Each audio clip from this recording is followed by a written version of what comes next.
a little time off. You got out of the country, didn't you? Yeah, no, I went to Atlanta, so that was good for the TNT. You look good, by the way. Thank you. I worked. I was on the elliptical for 30 this morning. Man, you do look good. And then a little took my wife to Vietnam. Went to a couple practices over there. The Saigon Heat. They're in the. Josh Boone plays like on the Hong Kong team, and the starting center from Kansas State and the guard from DePaul play on the Saigon Heat. It's they play the Philippines. You try to learn from different people. But we were over there. It was a good place. We never should have had a war there, that's for sure. After a week there was no chance we were winning that one. Yeah. And so, but the people are nice. It's great. Flew through Korea. And it's funny because Javion Oganyemi may have a chance to go to Korea. Now I'm like, I've been to Seoul. Seoul's like Chicago. It's really high-risey. In other words, you see, you don't know what it's like till you get there. You see MASH, then Korea War, whatever, It's a huge modern city. I think Javion should take that opportunity. He's working through that. Levon has an agent. Javion needs an agent, but is interviewing them. Marquise has signed. Brett's signed. They're going to go play. And then Rossiter's in Japan, so I was texting him. How long were you gone for? Like a week, but 10 days, because it takes a day and a half to get over. But in other words, it was good to go see that they love basketball. Korea has a great league. Japan's a great league. China's a great league. The Vietnam-Philippine League's probably a B league that's trying to catch up. So I did some of that while I was over there, because it's where our guys are going to go and they can make money. And I was following Michelle on Twitter. Well, yeah, she does all. And it looked like you guys are having a good time. You said Bisping's going to play. Are you surprised he's going to continue to play basketball? I know he had good job offers and. Yeah, no, he's but you can only play for so long. And Dana's in his fiance, who's a great girl, and she works at Bethlehem, and she runs the cheerleaders and a guidance counselor. And him, they could easily stay here. I think they may move here eventually, but you got to go play when you can play. I actually think it might be better because you only play one game a week. Like the practice was sort of half speed. They're pros, it's different. They're going. And whereas his knees will actually, I think he'll be better there. But, yeah, Brett, go play. I think they should all go play for a while. I've told you I think Javion's the one that will go in coaching. He's gonna come over and play with us today. He has tryout on Sunday. But we talk about the game in a different way, Javion and I. I think Javion someday should coach. The other three, go play while you can play and then go live your life. Brett's clearly going to be a stockbroker or a politician or whatever he wants to do. But go play. What's the live local late breaking? Who's transferring out of the program? Willem Brandowick came in, and John met with him last week when I was away, and he's great. He practiced with us. He's going to practice with us all month. He's great. This is how it works. It's funny we got in this topic. There's 2 Americans on every team. Then there's 2 Europeans on every team, and then there's your country guys. Whether you're in Hanoi, Germany, Amsterdam, Spain, that's how it works. Willem has a European passport, so he would be player 3 and 4, Raj. In other words, you take the Kansas State and the DePaul guy. Now you want a Europe. Well, he's got to build a resume, and he's a little nervous about playing. He's got to have minutes to play to build a resume. Great kid, practicing with us, does well in school. Everybody likes him. Can he play 30 minutes next year? I can't guarantee him that. We had a very man-to-man conversation. He's going to go look at 3 or 4 Division II schools so he can play right away, put 2 years of statistics together. One of the guys on the Saigon Heat was a Division II player that did exactly what Willem did. I said, I just ran into this kid, and that's why he did that. Because you have to build a resume. Brett has his resume. Javion has. You can't have 1.1 rebounds, 6 minutes, and say, hey, there was a guy in front of me. Degnan's good. Evan Fisher's good. Sammy Friday, big potential. Prince Aduro, who we signed, is an impact player. He's like a major guy. So I can't say, Willem, you're definitely going to play 25 minutes and average 10 and 7. On the other hand, we really love you and want you to stay, but I do understand that you want to be he wants to be a professional basketball player for 10 years. Once again, because he's in a slot where I'm a European guy. Yeah. Yep. So I can go play for, let's say the salary's $100,000 for the good guys. I'm just using this as a number. He can go make 60 to give you a car and where you live and play in Germany for 10 years. Well, I'm here to help make guys' dreams come true. I'm not John Calipari trying to get guys the NBA, but he's going to get his degree. He really loves Siena, but he also wants to play basketball till he's 35 years old, and I have to respect that, and I understand that. And he's with us. I'm helping him get picked schools.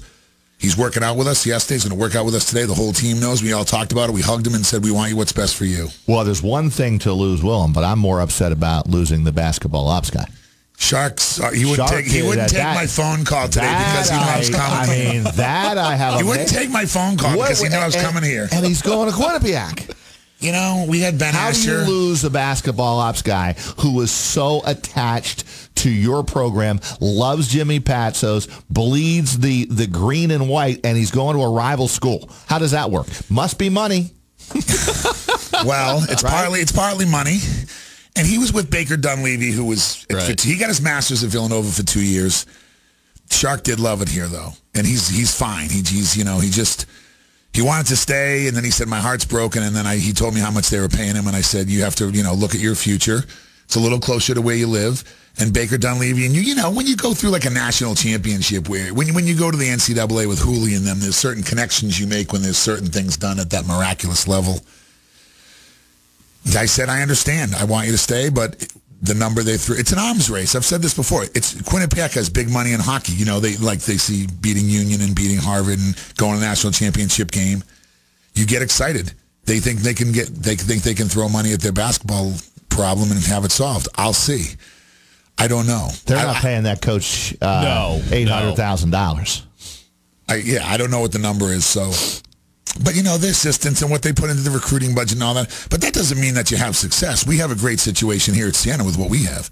Shark made plenty of money here. It's just when they throw a big number at you, it's like radio, TV, stock market. And he's a young guy. You have to look at it and say, wow, that changes my life. So I said, go, see what you want to do with it. But we love Shark. Look, Shark came here. He's moving on. Ben Asher came here. He's at Rutgers. The good news is we got good guys that want to come, and they know Siena's a good place to get your feet wet and that type of operation. And then they go to the next stuff, and Quinnipiac's throwing a lot of money at him. Money doesn't always solve all the problems.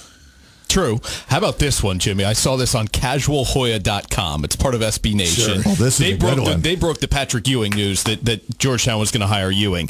I saw Greg Manning's name on a list of like 25 candidates to fill a potential bench spot for Ewing because of the way he's been able to recruit the Beltway. I'd hire him. Plus, he went to a Catholic school. I think the one thing, like the JT2 thing, then the JT3 thing, like Ewing should do his own thing. Yeah. It's a different era. You don't have to have any one type of ideology. But he's got to fill that bench with guys who know college recruiting and basketball, right? And what I'm saying, in other words, is you can have different demographic on the bench. You can have a guy that went to a Catholic school. Greg Manning's father carried a lot of weight at Maryland. Then Manning, going to Loyola, Jesuit school. They were a Jesuit school. I'd support. If those type of things happen, you want guys to have go for it. Yeah. I want him to succeed and go for it. And he does need some recruiting people down there. And Greg's a grinder. I guess Jay Williams was on the air today saying, can Patrick Ewing grind? Because we know most NBA guys. Like, you're grinding. I was down at TNT, Turner, not to take anything away from them compared to you, but like they have 17 assistants working and cameramen and 2 producers and a director. And I'm like, they're not carrying the camera from the car to the gym and all that.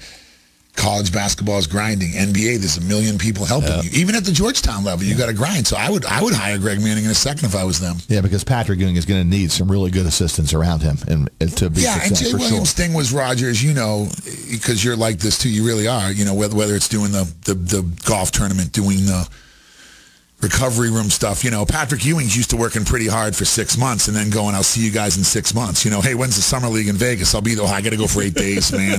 I got to watch a game from 6 to 9. It's different. There's nothing wrong. It's just a different life. Right. And so you better have some guys that really know it. I think Greg would be great for him. But on the other hand, if I was a big kid, if I was a big man, I'd go to Georgetown and play for Patrick Ewing. Hey, I think I wish Patrick Ewing the best of luck. I'm not 100% sold that he's going to go in there and do a great job, but we'll see. Well, it's a tougher job. It's a tougher job. How about Chris Mullen at St. John's? Similar.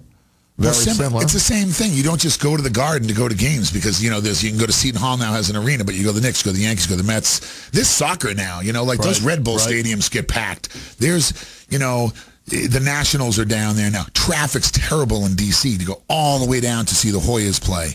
Now it's a 9 o'clock game because you're on Big East television. Every game's on TV. Me and Mike Lonigan used to go to every Hoyas game at the Cap Center. It was a 10-minute drive.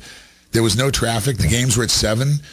Now it's like a $37 ticket. You got to pay to park. There's traffic. They're not winning. I know that. And I can turn Fox on and see the whole game and then watch 2 other games. So it's not as easy as you think, There's a whole thing going on right now, Roger, out there. Can you win in a city? And Villanova was the first time last year. And they're still outside of us. But can an urban city school win?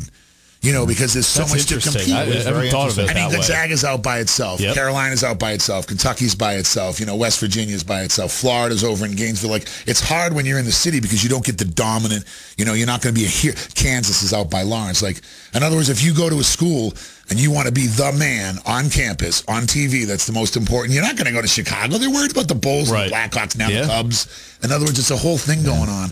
And Villanova has a little bit of luck because A, they're outside the city, and B, Sixers haven't been any good. In other words, it's kind of hard now to be in a city. The old days, the Hoyas and the Redmen, it's funny you said that, Roger. They might be the two best players besides Pearl Washington. You know, they're in the top 5 players to ever play in that league. No doubt. Mullen and Ewing are in the top 5 ever. I'm with you, the top 2. You know, right? And so therefore you have that going on when everybody would go to Flock and see them play. Now it's a little different, you know? Hey, I don't have a producer in my ear telling me what to do, but we're way over. I know we need to go to a break. So we've got a little overtime working with Coach Patsos. I want to ask him about the national championship game on Monday night, won by North Carolina. Next on Big Board Sports on 104.5 at Team ESPN Radio.